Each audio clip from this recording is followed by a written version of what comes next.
Hindi lamang isang karaniwang field trip ang naranasan ng 60 mag-aaral mula sa Maligaya Integrated School nang bumisita sila sa Philippine Rice Research Institute of PhilRice sa Science City of Muñoz, Nueva Ecija.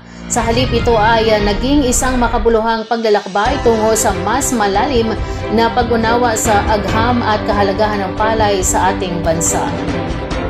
Sakay ng bleacher ride, inipot ng mga estudyante ang pasilidad ng PhilRice kung saan kanilang natuklasan ang mga kwento sa likod ng pagdidevelop ng iba't ibang variety ng palay. Ipinakilala sa kanila ang papel ng biotechnology sa paglikha ng mga palay na kayang tumagal at lumaban sa mga banta ng panahon gaya ng tagtuyot, peste at pagbaha, mga hamong dulot ng pagbabago ng klima. Ang aktibidad ay inorganisa ng mga PhilRice staff dormers at lalong naging masaya at kapanapanabik sa tulong ng mga interaktibong laro. Ang masiglang awitin na Be Responsible jingle at ang kwento ng The Hunger or Cyrus sa pamagitan ng mga ito naging mas relatable at madaling maintindihan ng mga kabataan ang mga konsepto ng food security, sustainability at pagiging responsable sa pagkain. Ayon sa mga estudyante, napagtanto nilang ang bawat butil ng bigas ay bunga ng mahabang proseso ng pananaliksik at pagtutulungan ng mga siyentipiko, magsasaka at iba pang manggagawa sa agrikultura, kaya't mahalagang huwag itong sayangin. Ang nasabing pagbisita ay bahagi ng advokasiyang Be Responsible ng PhilRice na layuning palaganapin ang tamang kaalaman at pagpapahalaga sa bigas, hindi lamang bilang pagkain kundi bilang bunga ng siyensa, kultura at kasaysayan ng Pilipino. Nagsagawa nitong August 18, 2025 ng production site visit ang Department of Trade and Industry o DTI Nueva Ecija sa pangunguna ng Negosyo Center SM City Cabanatuan sa Blake and Bjorn Skincare Products na matatagpuan sa Barangay Daang Sarili, Cabanatuan City. Sa nasabing pagbisita, nakatanggap ang Blake and Bjorn ng business consultancy at technical guidance mula sa TTI bilang paghahanda sa isasagawang renovation ng kanilang bagong production area. Isang mahalagang hakbang patungo sa planong pag-a-apply ng kumpanya para sa Food and Drug Administration FDA certification ng kanilang mga beauty products. Layunin ng nasabing suporta mula sa DTI na tulungan ang lokal na negosyante na mas mapahusay ang operasyon ng negosyo habang tinitiyak ang pagsunod nito sa mga itinakdang pamantayan ng product safety at quality.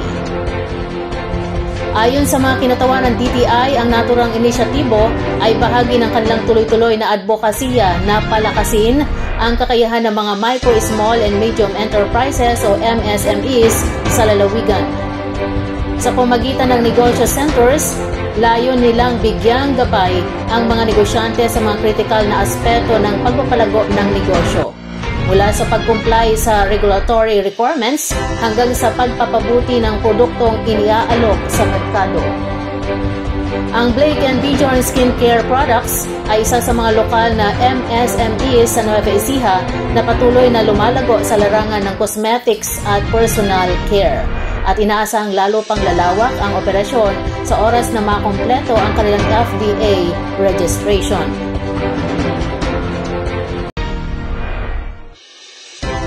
Pinangunahan ng City Social Welfare and Development Office o CSWDO ang isinagawang buwan ng pagpupulong kasama ang mga miyembro ng Sama Badjao at Tagalog na komunidad sa Barangay Bacod Bayan nitong ika-20 ng Agosto sa Barangay Bacod Bayan, Cabanatuan City.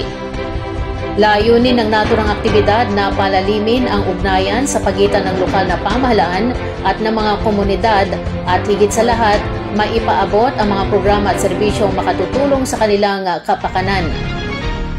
Isa sa mga tampok ng pulong ay ang orientation ukol sa pag-abot program ng Department of Social Welfare and Development o DSWD. Isang pambansang inisyatibo na naglalayong abutin at tulungan ang mga marginalized at disadvantaged individuals, kabilang na ang mga katutubong grupo gaya ng Sama Badjao. Layunin ng programang ito na maiangat ang antas ng kanilang pamumuhay sa pamamagitan ng interbensyon sa edukasyon, kalusugan, kabuhayan at iba pang serbisyong panlipunan. Bukod dito, tinalakay rin ang iba't ibang advocacy programs ng lokal na pamahalaan gaya ng mga proyekto sa edukasyon para sa kabataan ng Badjao, akses sa serbisyong medikal at iba pang oportunidad para sa kabuhayan. Ang aktibidad ay nagsilbing daan para makinig din ang CSWDO sa mga hinaing, pangailangan at suhestyon ng komunidad upang mas mapahusay ang kanilang mga serbisyo. Ang ganitong uri ng aktibidad ay patunay ng patuloy na pagsusumikap ng pamahalang lungsod sa pangunguna ni Cabanatuan City Mayor Myca Elizabeth R. Vergara na isulong ang inclusive development at masiguro na walang maiiwang sektor sa lipunan.